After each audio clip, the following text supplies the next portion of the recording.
Hello again. In the previous lesson, we introduced conic sections and focused on parabolas. In this lesson, we'll focus on ellipses and hyperbolas. The main difference is simple. Ellipses have a sum of squared terms and hyperbola have a difference of squared terms.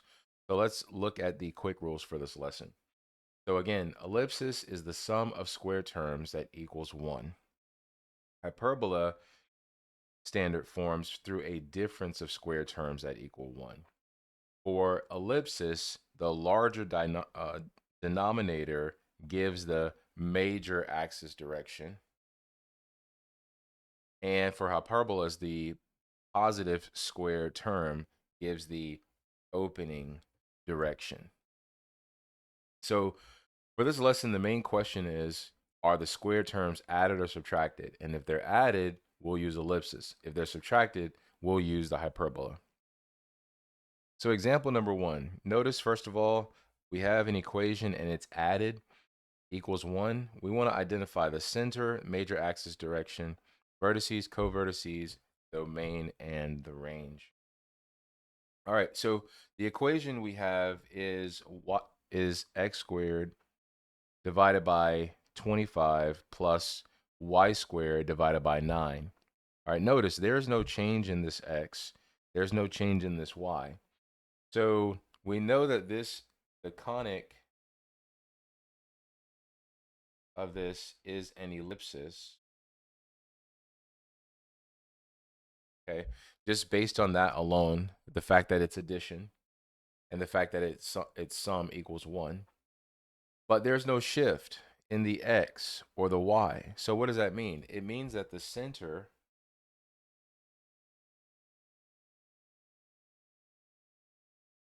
is 0, 0. So there's no shift. There's no shift in the x. There's no shift in the y. Therefore, the center is 0. Now, it's very important to note here is, first of all, we have a denominator of, we have x squared over 25 plus y squared over 9. Now, when you compare the denominators, remember the larger denominator gives the major axis direction. So the 25 tells us that the major axis direction is going to happen with the x. So the major axis direction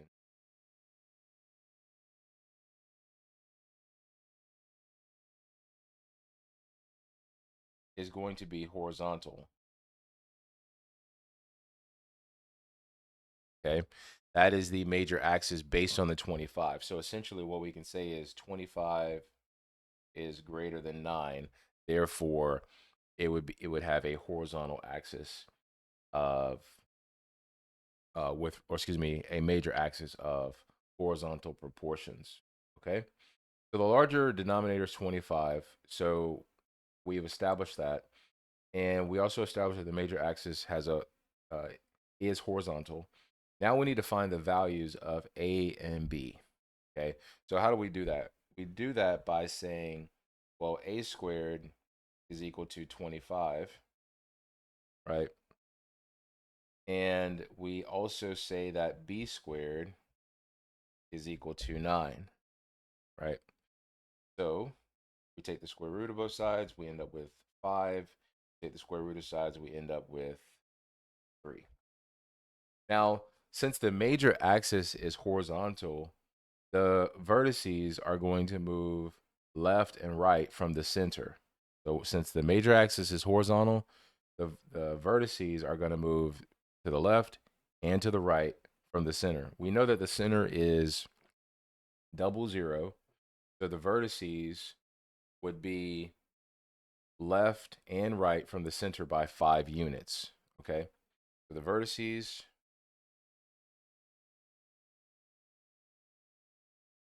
would be -5, 0 and 5, 0.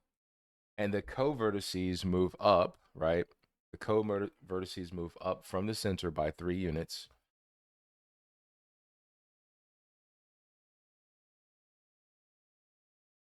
So that would be 0, -3, and 0, 3. Now we need to state the domain and the range. So the vertices, right? It's a horizontal ellipsis. So this being the major axis. So this shows, and again, what it's saying is like it's wider out here, and then it's much slimmer here. All right. So the domain would be these two restrictions, which is -5, 5, and the range would be -3, 3. Okay. And again, the ellipsis is going from -3 to -3, that being the range, and -5 to 5, that being the domain. So the final answers are we have a center of 0, 0. The major axis would be horizontal based on the fact that the larger denominator would be under the x. The vertices are -5, 0, 5, 0. The co-vertices is 0, -3, and 0, 3. The domain is -5, 5, and the range will be -3, 3. So to sketch it, we would plot the center being 0, 0. So I'm just going to sketch this out real, just like to kind of show you what it's looked like. So let's just say if I sketch this graph here, and then I say 1, 2, 4, 5, 1, 2, 3, 4, 5, 1, 2, 5, 1, 2, 3, 4, 5. Okay. So then I would just plot these values. So we have -5, 0, and 5, 0. And then we have +3, then -3. Okay. So the way this would look, we would just sketch like a smooth ellipsis like that. Okay. So that is how this graph would look. Sort of like a smooth oval. Okay. In other words, that's what an ellipsis is. All right. Let's continue. Example number 2. So here we have this expression here, identify the center, vertices, co-vertices, and this sketching. So here we see that the square terms are being added, right? So this is definitely an ellipsis. So the conic type is an ellipsis. And I'm just going to write this expression out. So we have x minus 2 squared over 15 plus y minus 1 squared over 4 equals 1. Okay. Now, it's important to note that in the previous example, we did not have our center was at the origin of 0, 0. Here we have shifts. As a matter of fact, that is a plus. We have shifts. So this one is in standard form. This one has to change so that we can understand what the shift is. So the x minus 2 shows us that the x value will be 2,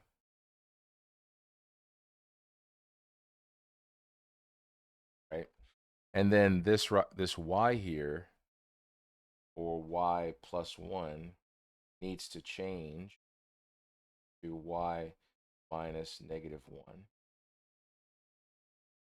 So that shows us that this would be 2 and -1. Okay. So the center,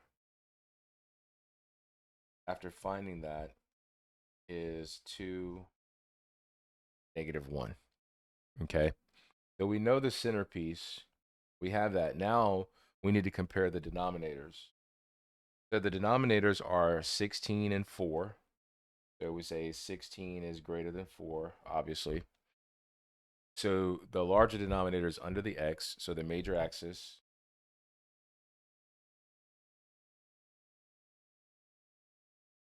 is horizontal, right? Now we need to find a and b. So a squared is going to be equal to 16, and b squared is going to be 4. A is equal to 4, and b is equal to 2. Because the major axis is horizontal, the vertices move left and right from the center by 4 units. So the center is 2, -1, and we're going to move 4 units. So that's essentially 2 minus 4 to the left. So it's going to be -2. And then that would be 2, let me see, 2 minus 4 is equal to -2. And then we need to move to the right 4 units, which would be 2 plus 4, which equals 6. So that essentially is -2, -2, -1,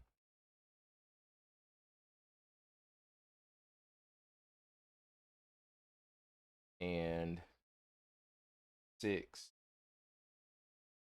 -1. And notice what I did was I took the 4 and we went to the left 4 units. That would put us at a -2.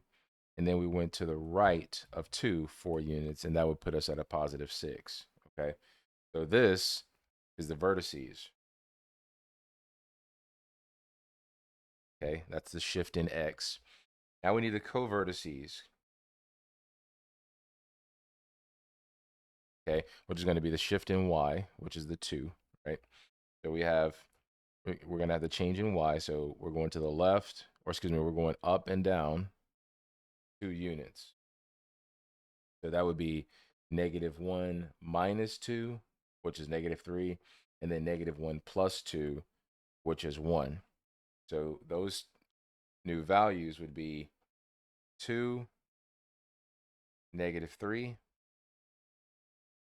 and 2, 1. And again, that's just a change in the y. So I took the 2 here to -1 plus 2, and excuse me, -1 minus 2, and then -1 plus 2, which would result in -3 and +1.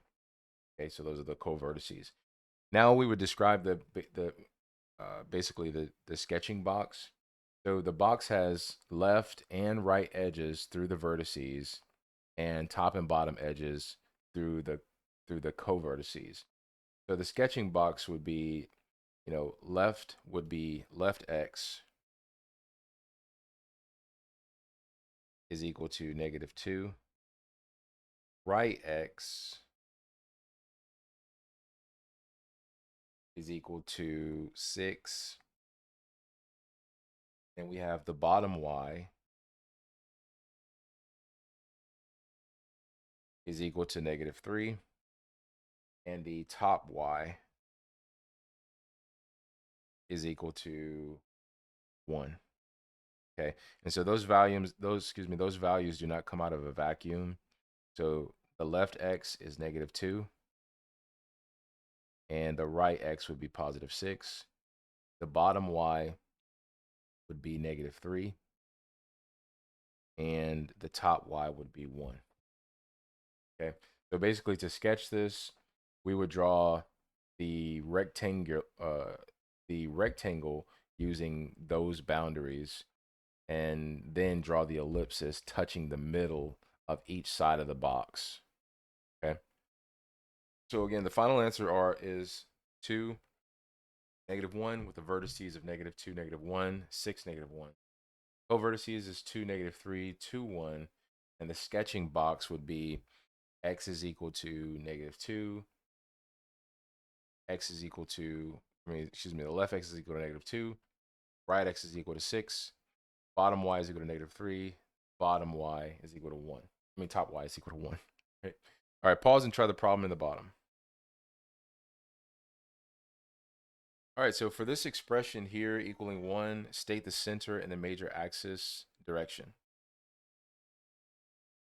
So I'm going to rewrite this problem. We have x plus 3 squared divided by 9 plus y minus 4 squared divided by 25 equals 1.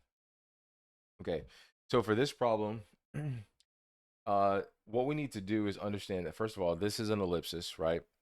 So the conic type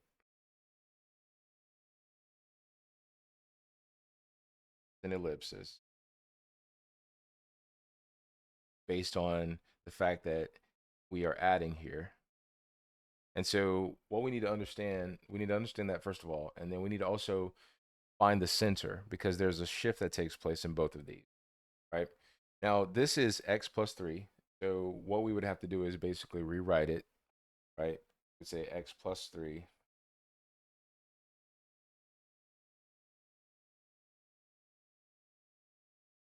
basically needs to become x minus, and then the y minus 4 is perfectly fine. So that tells us that that would be 4, right? So we have -3 and 4 is our center, okay? This is the center, which is -3, 4. Now we need to determine the major axis direction. So the largest denominator is 25, and it's under the y expression. So we have 25 is greater than 9. And so the larger denominator being under the y shows that the major axis is vertical.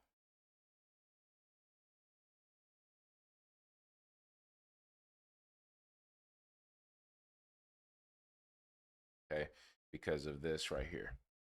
Okay, so the final answer is that the center is -3, 4, and the major axis is vertical. All right, let's continue. All right, example number 3, analyze a hyperbola. So we have x squared over 9 minus y squared over 16 equals 1. Okay, this time we have a subtraction example. So again, this equation has a difference of square terms that equals 1. So this is a hyperbola. All right, so the conic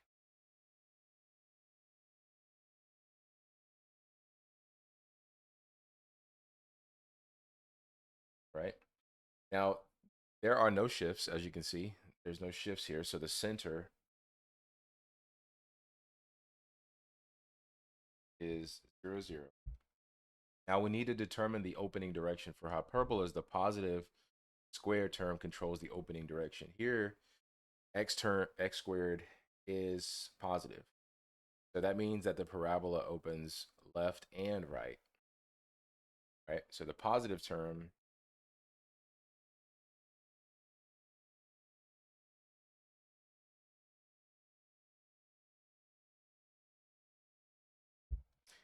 is the opening direction.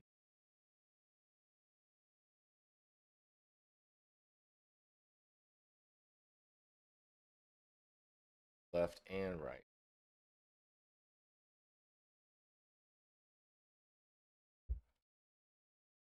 Now we need to identify A and B. So essentially, x squared, A squared is what we would do, minus y squared over b squared equals 1. Okay, because as I mentioned in the previous example, the denominators equal a and b or represent a and b. So we have a squared equals 9 and b squared equals 16. A squared equals 9, squared equals 16. A would be 3, b would be 4. Since it opens left and right, the vertices are 3 units left and right from the center.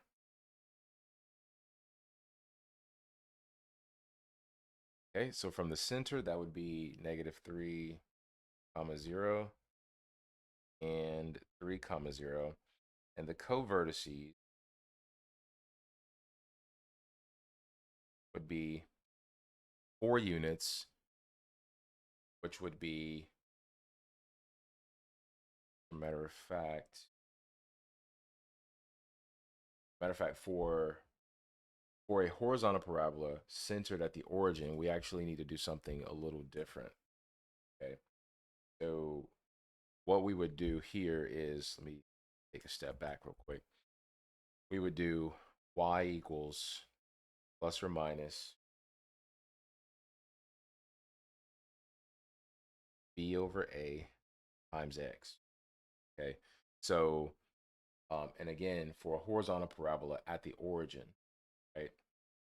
Because we actually need to find asymptote equations, right? So we would use this expression here. We already know that b is equal to 4 and a is equal to 3. So what we would do is substitute those values here. Y equals plus or minus 4 over 3 parentheses x. So that would give us two y's, right? So we would have y equals negative 4 over 3x, and y equals essentially 4 over 3x as well. Okay, so the final answers would be the center would be 0, 0. The opening direction would be left and right.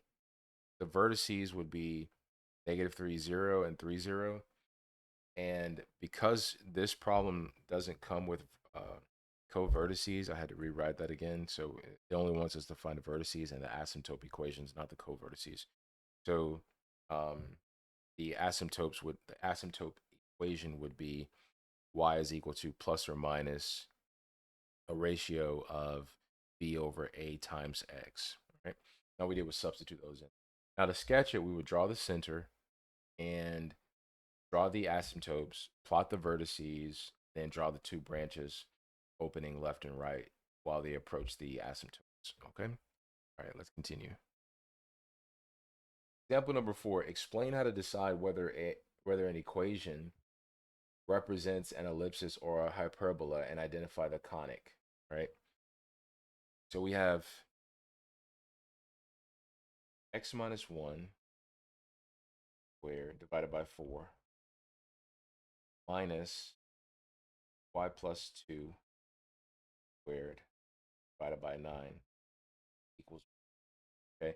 Now the sum of square terms will give you an ellipsis. The difference of square terms will give you a hyperbola.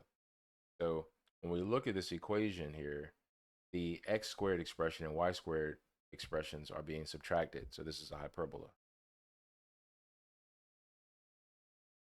Okay, that's essentially how we know that, right?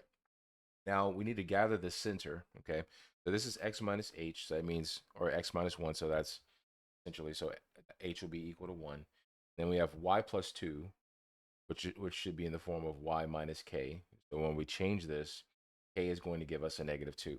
So h comma 2 is the same as 1 negative 2. So we got our center.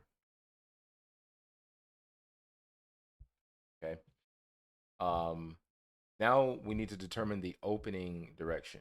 The positive square term is the x expression, right? The positive the positive square term is the x expression. So the positive term is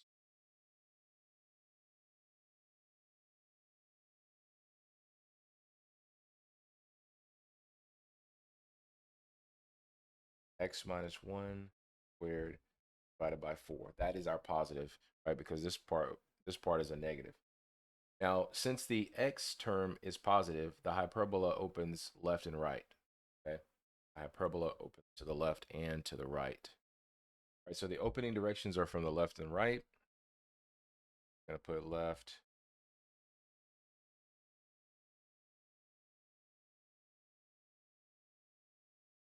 and right opening. And now we need to identify a. So the denominator under the positive x term is 4. So that would be a squared equals 4. Be a 2. So the vertices left and right are 2 units from the center. Okay. So the center being 1 here. So we would go 2 units to the left of 1, 2 units to the right of 1. Okay. So the vertices, new vertices would be negative 1, negative 2, and 3, -2. Okay, so the final answers are, this is a hyperbola. The center is 1, -2. It opens from the left and the right. The vertices are the following. So the equation represents a shifted hyperbola that opens from the left and the right. All right, the capstone. Common mistake. A student says that this expression opens left and right because x appears. Correct the statement. So the mistake is looking only at which variables appear. Both x and y appear, right? For a hyperbola, the opening direction is controlled by the positive square term. Okay, so y squared over 25 minus x squared over 4 equals 1. So the positive term, in this case,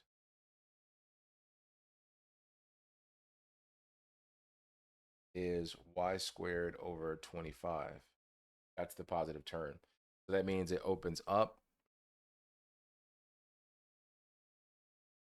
and it opens down. Okay, so it opens up and it opens down, right? That's a hyperbola. Not to the left and to the right. So if it opened up to the left and right, in other words, if the x was positive, then it would look like this. Okay, that would be what it would look like. And you can Google what a hyperbola looks like. You can, if you put it in Desmos, it'll show you exactly what it looks like. So again, the x term is negative, right? So that's the positive term. The negative term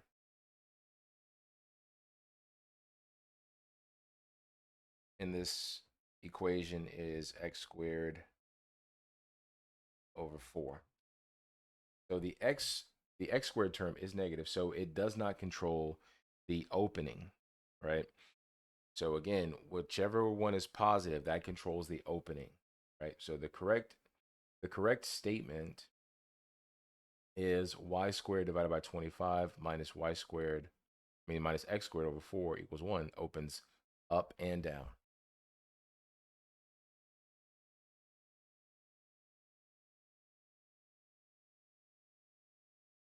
Okay, that's the key. Opens up and down. So the rule is look for the positive term. If x is positive, it opens left and right. Okay.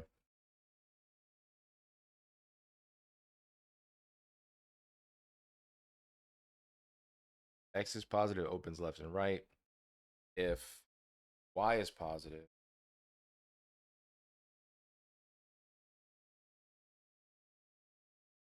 then this happens.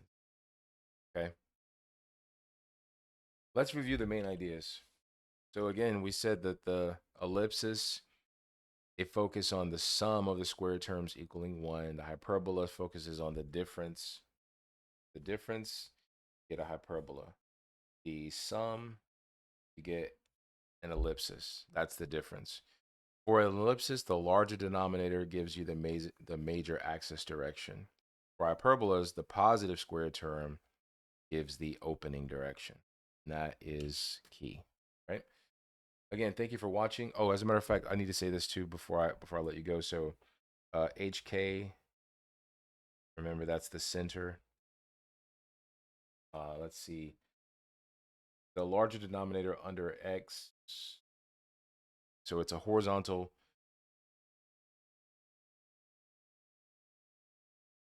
ellipsis when the larger denominator is under X. Okay. And it would be a vertical ellipsis